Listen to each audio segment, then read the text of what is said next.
Are you winning, son? Winning. Are you, son? Are you winning, son? Yep. I'm a goose. Unity. I'm a goose.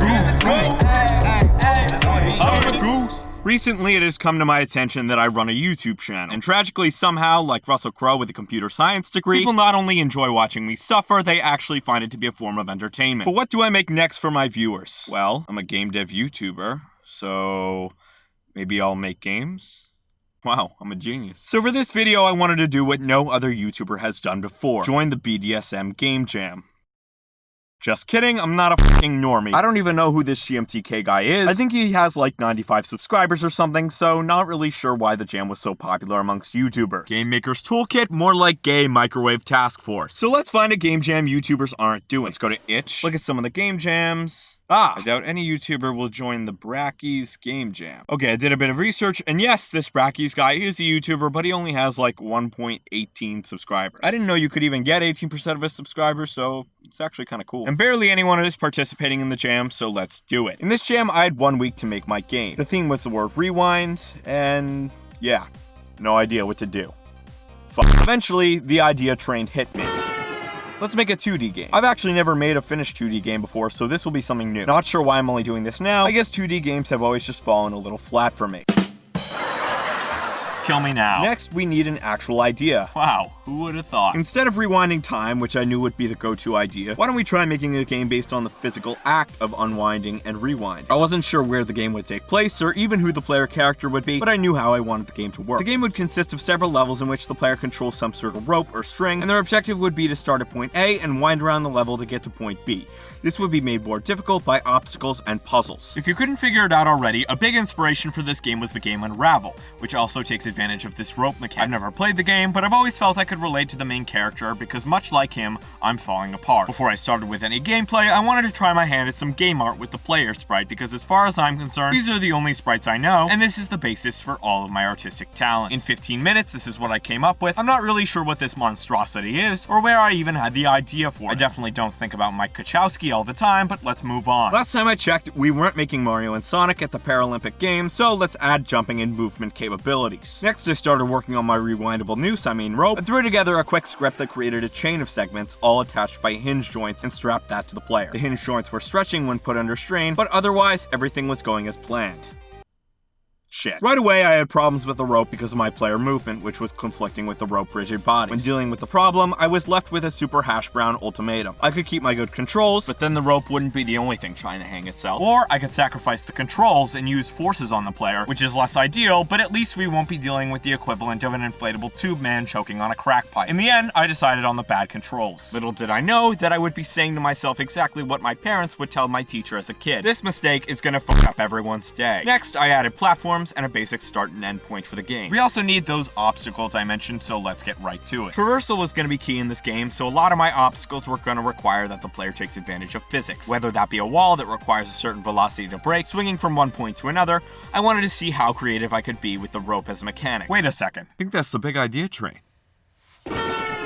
I decided that the whole thing would take place inside a VCR cassette tape, and that the rope attached to the player could be the actual tape. The player would still have to get from point A to point B, but to do so, they would start in a tied up position and would have to unwind themselves first. At this point, I didn't actually have any defined levels, only several concepts to test mechanics. On day 4 of the jam, with my obstacles shaping up and a good idea of how my game was going to look, I decided it was going to be a day of suffering. I mean art. Wasn't sure how I was going to make it through without having the urge to skydive with no parachute, but on the topic of plummeting to my death, let's just jump right in. I tried redesigning the player, and holy Clippy's broken condom child, it's absolutely terrible. Moved on to making a background, which at first I thought I could just use an actual photo of VCR's insides for, but yeah, not good. Even after running the photo through a pixelator application, it just looks like a photograph of a DJ table taken on a landline phone. Finally, I decided to create the background from scratch and use my good old pal Paint.net. In case you don't know, Paint.net is 10 times better than any industry standard tool out there. It's a cutting edge editor for dum-dums like me, and ridiculously versatile. You can make a square.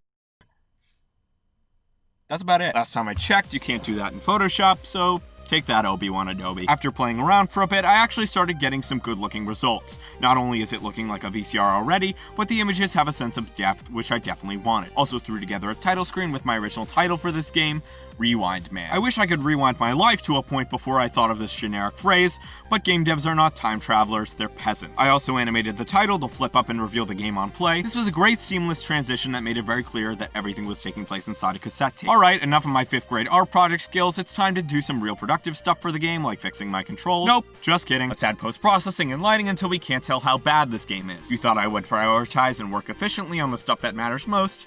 Yeah, no. Okay, now back to the productive stuff. Started working on collision detection with our spools so the game knows when the player has wrapped around the endpoint successfully. It was at this point that I temporarily disabled the player sprite because I wanted to see what it was like if the player character had no sprite and was just the cassette tape itself. For a while I enjoyed playing Mom's Spaghetti Simulator, but the fact was that it was hard to see the position of the player, so I didn't keep that for too long. Found a new font for my title, and named the game something that didn't sound like the name of a forgotten superhero. I didn't want the size of the tape to restrict the player, so I made 2 functions that would add or remove segments to the tape whenever the player desired. This worked really well. Wait, did the rope just have rope babies? Okay, a little bit of a problem. The game is shit, and I'm only realizing it has been from the start. Even though it can be hard as a game dev to judge my own gameplay, it didn't take half of a 256-man Macedonian phalanx to realize this thing was just bad. The controls suck, and no matter what position I put the player in, unwinding the tape was super easy. Plus, the swings and breakable walls weren't consistently working, and didn't even provide much of a challenge. Oh, also the controls suck. Now that I'm in panic mode and contemplating the public execution of my game in the nearest Taco Bell parking lot, I removed the unraveling objective and created 3 new obstacles. One is this pipe that rains hell from above in the form of CDs. These CDs actually contain Nickelback, so touching it will kill you. The next 2 are these buttons. Blue ones open up doors when pressed, and red ones only do so when not pressed. With only these obstacles, I was actually able to come up with some decent levels. Were they rage level hard? Yes. Do I care?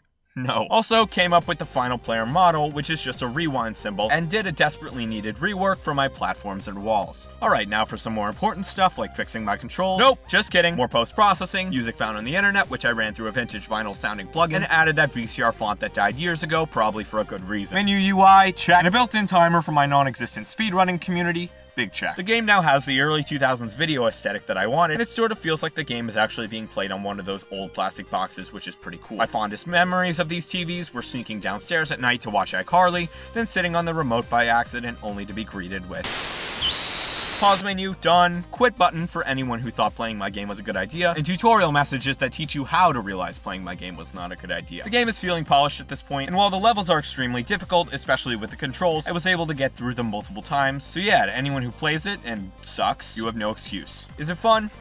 Sort of. I'm not sure I fully lived up to the potential of my idea, but with only a few hours left, I couldn't risk making any more big changes to the gameplay. Anyways, it's 3 AM and I'm tired as fuck, so I submitted the game with 3 hours to spare. I was sure to include screenshots, a little gameplay gif, and the thumbnail. The footage was taken right after the submission, and I think it's a great embodiment of how amazing I felt by the end of this. It was when I woke up the next morning after the jam had ended that I probably learned one of the best lessons a game dev can learn. If it's broken, yeah. It's broken, you dumb shit. The WebGL version wasn't working at all, which actually occurred when I built the game before submission. I just thought it was a thing with my machine since I've had issues with WebGL in the past. But while I couldn't upload new files to the jam, it still would let me remove them, so I got rid of the WebGL version as soon as I could, leaving the Windows as the main version of the game. And flip my butter-basted dry-aged Wagyu beef in a cast-iron skillet, cause this jam is done. The game I made might be utter trash, but as they always say, the video game never falls far from the self-proclaimed game dev with mildly good editing skills and a RedTube channel with less than 100 subscribers that many speculate to be a member of the gay community.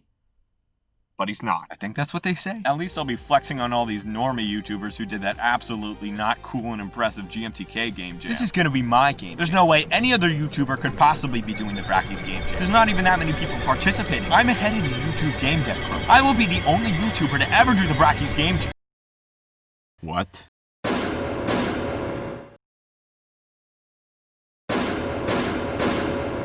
What the f? Hey, hey, yo, hey, yo, hey, yo, yo, yo. Hey, hey, oh, hey, hey, hey, hey, hey.